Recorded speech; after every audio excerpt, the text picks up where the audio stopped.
Hello everyone, मैं हूँ प्रेरणा और स्वागत है आपका यूट्यूब सहेली चैनल पे। फ्रेंड्स, बहुत सारी महिलाएं गर्भधारण की तैयारी तो करती हैं, लेकिन उनको ये नहीं पता होता कि कुछ छोटी छोटी बातें आपके गर्भ को बच्चेदानी में चिपकने में बहुत मददगार साबित हो सकती हैं। ऐसी जीवनचर्या से जुड़ी छोटी छोटी बातें, ऐसी कुछ खास टिप्स आज के वीडियो में बताने वाली हूँ। 3 टिप्स बताऊंगी जो कि बच्चेदानी से बच्चे को चिपकने में बहुत ही ज़्यादा हेल्पफुल साबित होगी, और ये आप सभी बिना पैसा खर्च किए, बिना कुछ खरीदे, बिना कुछ एक्स्ट्रा एफर्ट किए घर में आसानी से कर सकते हैं। अगर आप IVF या IUI के लिए प्रयास कर रहे हैं तब भी इन बताई गई टिप्स को आप फॉलो करके सफल बना सकते हैं अपने ट्रीटमेंट को। फ्रेंड्स, अगर बच्चेदानी की लाइनिंग 7 mm से कम होती है तो गर्भ नहीं ठहर पाता, बच्चा ठहरने में दिक्कत होती है। तो बिना इलाज के, बिना किसी दवा खाए बहुत सरलता से अपनी बच्चेदानी की यूट्रस की लाइनिंग को, जिसको कि हम एंडोमेट्रियम कहते हैं, उसकी थिकनेस को, ET को कैसे बढ़ाएं, इसके लिए आपको 3 चीज़ें करनी हैं। 3 चीज़ों को प्रायोरिटी से अपने डाइट में शामिल करना है, क्योंकि मेरी सारी टिप्स डाइट, न्यूट्रिशन पे आधारित होती है, जो कि फर्टिलिटी को बढ़ाने के लिए। जो सबसे पहली चीज़ है वो है whole grain. Whole grain anti inflammatory होते हैं, जो कि इन्फ्लामेशन को दूर करते हैं। उसके बाद एंडोमेट्रियम को, थिकनेस को बढ़ाने के लिए बहुत हेल्पफुल होते हैं। इंसुलिन की सेंसिटिविटी को बॉडी में बढ़ाते हैं ताकि गर्भधारण में, इम्प्लांटेशन में सक्सेस आ सके। एस्ट्रोजन और प्रोजेस्टेरॉन का सही बैलेंस बनाने के लिए होल ग्रेन बहुत ज़रूरी है, क्योंकि एस्ट्रोजन यूट्रस की लाइनिंग की थिकनेस को बढ़ाता है और प्रोजेस्टेरॉन लाइनिंग डेवलप होने के बाद गर्भ को चिपकने और उस 9 महीने तक उस गर्भ की ग्रोथ के लिए रिस्पॉन्सिबल होता है। तो होल ग्रेन अमरंथ, ज्वार, बाजरा, रागी, जितने भी मिलेट्स, जितने भी साबुत अनाज आप जानते हैं, दिन में 3 बार, कम से कम दिन में 3 बार या 2 बार इसका ज़रूर सेवन करें।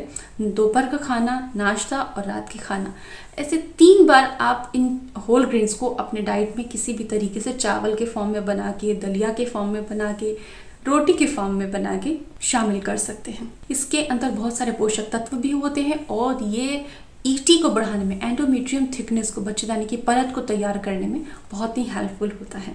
हम ये चीज़ें भी देख सकते हैं कि पुराने ज़माने में जब इतना फास्ट फूड का या फिर इतनी रिफाइंड फ्लोर का चलन नहीं था, मोटा अनाज जिनको कि हम मिलेट्स कहते हैं, वही यूज़ किया जाता था। लोग कितने स्वस्थ थे। स्वस्थ इसलिए थे क्योंकि इनके अंदर पोषण बहुत ज़्यादा है, ये हार्मोन्स को बैलेंस रखते हैं।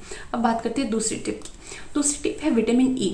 तो विटामिन E को कैसे खाना है? जनरली विटामिन E के लिए जो दवाइयाँ दी जाती हैं, सप्लीमेंट्स दिया जाता है, उनमें डोजेज अक्सर एक्सीड कर जाती है, ज़रूरत से ज़्यादा डोजेज मिल जाती हैं।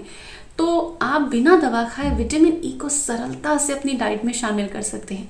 करना क्या है? आपको कुछ ड्राई फ्रूट शामिल करने हैं। आपका जो कुकिंग ऑयल है उसका चयन सही करना है।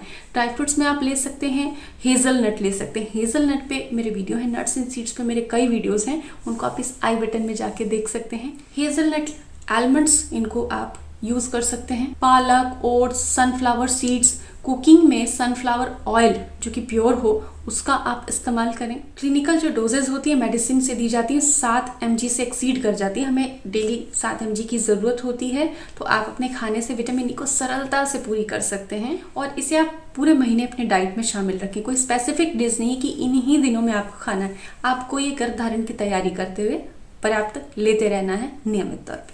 तीसरी जो टिप है वो है ओमेगा 3।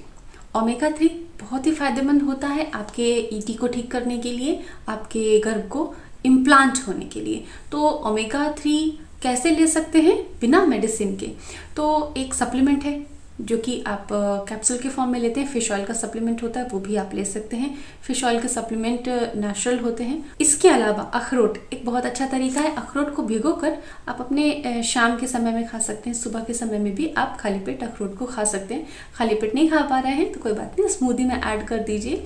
अपने फ्रूट्स के साथ थोड़ा सा 1 मुट्ठी भर अखरोट आप ले लीजिए। इसके अलावा पालक, काजू, चिया सीड्स आज के समय में बहुत तेज़ी से मार्केट में बढ़ रहा है। इसका प्रचलन बहुत तेज़ी से बढ़ रहा है क्योंकि इसके अंदर पोषण बहुत अच्छा है, इसके अंदर ओमेगा 3 बहुत अच्छा होता है।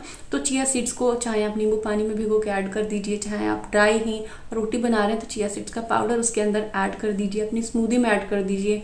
ओट्स बोल बना रहे हैं तो उसके अंदर ऐड कर दीजिए।